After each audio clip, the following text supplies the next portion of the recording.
We are going to hear the hum of a lot of air conditioners if we don't already. Yes, indeed, Tiffany. I hope we all took this beautiful weather this week, the comfortable weather, and the really, really nice nights that we had. We talk so much about daytime temperatures, and sometimes the night temperatures get a little overlooked, but they have been really fabulous. And I hope we got a chance to not use the AC for a time. I wanted to hold off on I wanted to hold off on this background as long as possible, but we're really, zeroing in on the heat at this point.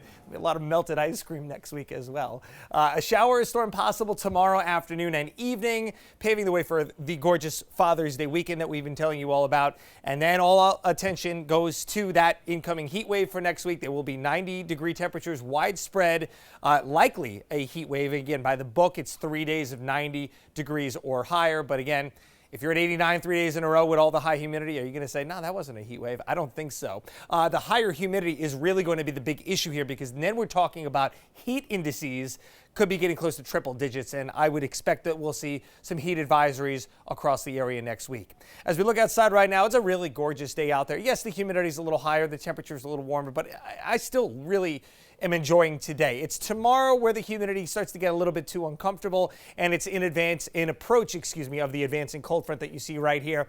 There's a severe thunderstorm over central Michigan right now.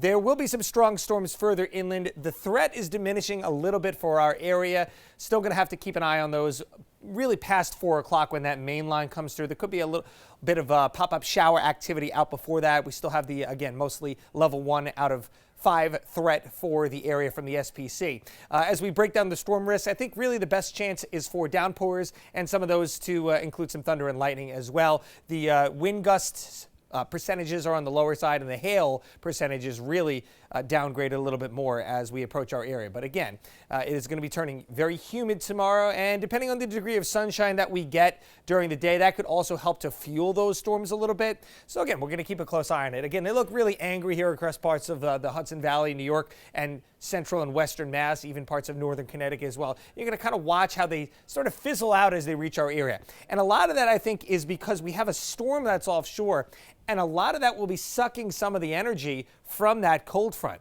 It is a really nasty looking storm right here. This is the same low that brought a ton of rain to Florida, and then finally kind of progressed a little bit, got swept up by this cold front.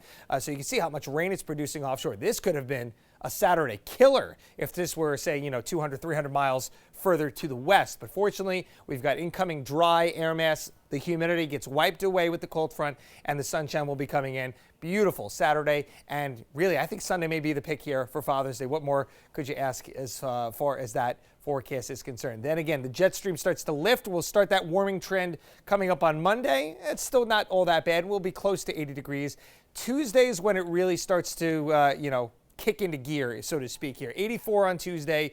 A little bit more in the way of humidity, and then Wednesday, Thursday, and you don't see it here, but Friday, also a chance to hit 90 degrees here in Providence. Our first day of the year, our first several days of the year. And again, you'll think back to last year.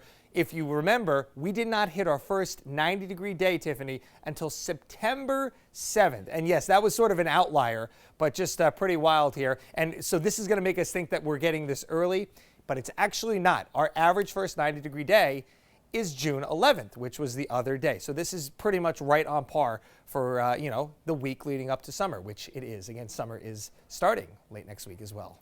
I think a lot of us have short memories, though, and that might be why. It could be. Thanks, Jeff.